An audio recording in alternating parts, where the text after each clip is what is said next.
नमस्कार, स्वागत है आपका मार्केट टाइम्स टीवी में। आपके साथ मैं हूं रूपा मेहता और आप देख रहे हैं मंडी अपडेट। दरअसल देश की अर्थव्यवस्था और किसानों से जुड़ी इस वक्त एक बड़ी खबर सामने आ रही है। सरकार एथनॉल ब्लेंडिंग बढ़ाने की तैयारी में है और चीनी निर्यात पर सख्ती संभव हो गई है। जानकारी के मुताबिक सरकार का फोकस अब पेट्रोल में एथनॉल की हिस्सेदारी 20% से आगे बढ़ाने पर है। इसी को ध्यान में रखते हुए चीनी का ज्यादा हिस्सा अब एथनॉल उत्पादन में डाइवर्ट किया जा सकता है और इसका सीधा असर क्या होगा? दरअसल अगर एथनॉल उत्पादन बढ़ाया जाता है तो चीनी का घरेलू स्टॉक कम हो जाएगा और इसी वजह से सरकार चीनी निर्यात पर और सख्ती कर सकती है। दरअसल सरकार की प्राथमिकता साफ है, पहले देश की जरूरत और एथनॉल लक्ष्य है, उसके बाद ही एक्सपोर्ट पर फैसला। आपको बता दें कि भारत पहले भी घरेलू सप्लाई को बनाए रखने और एथनॉल उत्पादन बढ़ाने के लिए चीनी निर्यात पर रोक या सीमा लगा चुके हैं। वहीं एक और बड़ा कदम सरकार ने 2025-26 सीजन के लिए एथनॉल उत्पादन पर कई पाबंदियां भी हटा दी हैं ताकि मिलें ज्यादा से ज्यादा एथनॉल बना सकें।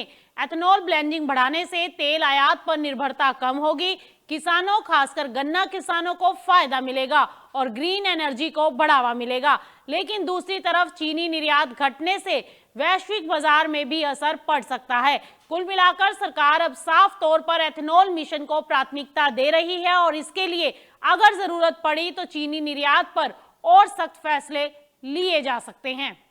अंतर्राष्ट्रीय मंच से इस वक्त की बड़ी खबर, यूक्रेन और सीरिया के बीच व्यापार में जबरदस्त उछाल देखने को मिला है।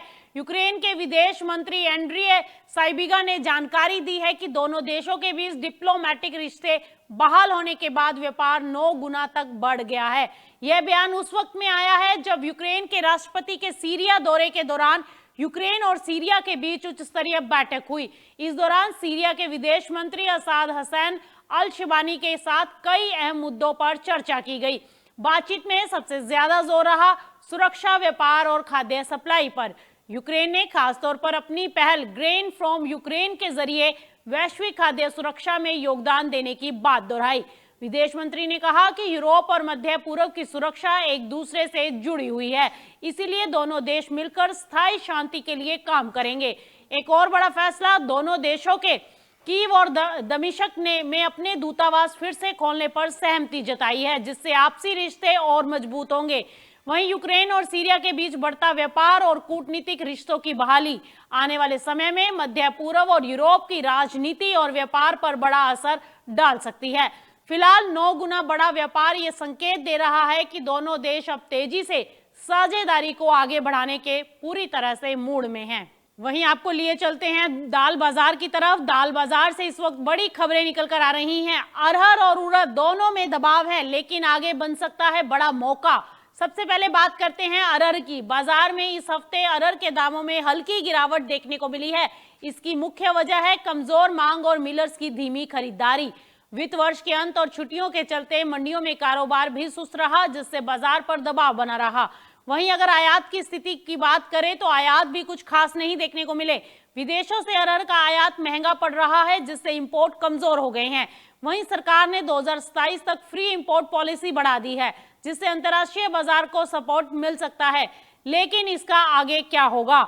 दरअसल जानकारों का कहना है कि फिलहाल बाजार में सप्लाई पर्याप्त है, इसलिए कीमतों पर दबाव बना रह सकता है। हालांकि एमएसपी के आसपास भाव रहने से सरकारी खरीद सपोर्ट दे सकती है, जिससे बड़ी गिरावट की संभावनाएं कम हो जाती हैं। अब अगर बात करें उड़द की, तो उड़द में लगातार दूसरे हफ्ते गिरावट देखने को मिल रही है और इसकी वजह है कमजोर डिमांड और केवल जरूरत के हिसाब से ही खरीदारी होना। दरअसल बाजार पर असर डालने वाली इसमें बड़ी वजह यह है कि रेस्टोरेंट और कैटरिंग सेक्टर में खपत घट गई है और साथ ही महंगे गैस और गर्मी के कारण उड़द आधारित खाने की मांग भी कम हो गई है। सप्लाई साइड की बात करें तो समर बुआई में करीब 7% की बढ़ोतरी हुई है, जिससे आने वाले समय में सप्लाई और बढ़ सकती है। वहीं अरहर और उड़द दोनों में फिलहाल कमजोर से स्थिर ट्रेंड बना हुआ है। अप्रैल मई में मांग और कमजोर हो सकती है, जिससे दबाव बना रह सकता है। लेकिन अल नीनो और सप्लाई फैक्टर आगे चलकर तेजी का कारण बन सकते हैं। सबसे पहले बात करते हैं अब भाव के ऊपर। चलिए आपको लिए चलते हैं जयपुर मार्केट में, जहां पर चने के दाम 5425 से 5450 रुपए के बीच कारोबार करते दिखाई दिए हैं। वहीं चना दाल भी 6350 रुपए के आसपास ट्रेड कर रही है। मूंग, मोठ और चोला में भी आज कोई बड़ा बदलाव देखने को फिलहाल नहीं मिला है। फिलहाल बाजार पूरी तरह से स्थिर मोड में दिखाई दे रहे हैं। अब रुक करते हैं सोलापुर मार्केट का। यहाँ सबसे बड़ी खबर आई है अरहर में को लेकर कि जहां पर अरहर में गिरावट दर्ज की गई है। नई अरहर के दाम 7500 से 8100 रुपए तक बोले जा रहे हैं, जिसमें करीब 100 रुपए तक की गिरावट दर्ज की गई है। पुरानी अरहर में भी यही ट्रेंड देखने को मिला। पिंक और जीआरजी क्वालिटी दोनों में 100 रुपए तक की गिरावट दर्ज की गई है। आवक की बात करें तो नई अरहर की आवक 19 से 20 ट्रक रही, जो बाजारों पर दबाव बना रही है। वहीं चना बाजार सोलापुर में स्टेबल बना हुआ है। मिल्क क्वालिटी चना 5200 से 5400 रुपए के बीच ट्रेड कर रहा है। अब बात करें अगर अमरावती मंडी की, तो यहां पर भी अरहर में हल्की नरमी देखने को मिली है। मारुति क्वालिटी 7400 से 7600 रुपए और चारू 7500 से 8000 के बीच रही। वहीं चना बाजार भी यहां स्टेबल रहा और नई आवक के साथ राजस्थान और एमपी लाइन का चना 5450 से 5525 रुपए के बीच बिकता दिखाई दिया है। दरअसल देश भर में दाल बाजार इस समय मिक्स ट्रेंड में है। चना पूरी तरह से स्टेबल है, जबकि अरहर पर आवक और कमजोर मांग का दबाव साफ दिखाई दे रहा है। अगर यही ट्रेंड जारी रहता है तो आने वाले दिनों में अरहर में और दबाव बन सकता है, जबकि चना सीमित दायरे में ही ट्रेड करता हुआ दिखाई दे सकता है।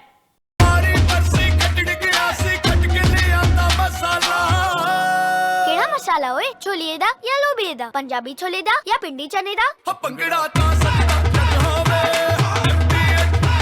अब छोलिया हो या लोबिया, पंजाबी छोले या पिंडी चने, सब कुछ मजेदार बने। महाशय धर्मपाल जी के 130वें जन्मदिन पर MDH मसालों पर पाइए 10% एक्स्ट्रा। अब स्वाद के साथ बचत भी। अब पाइए बचत ही बचत।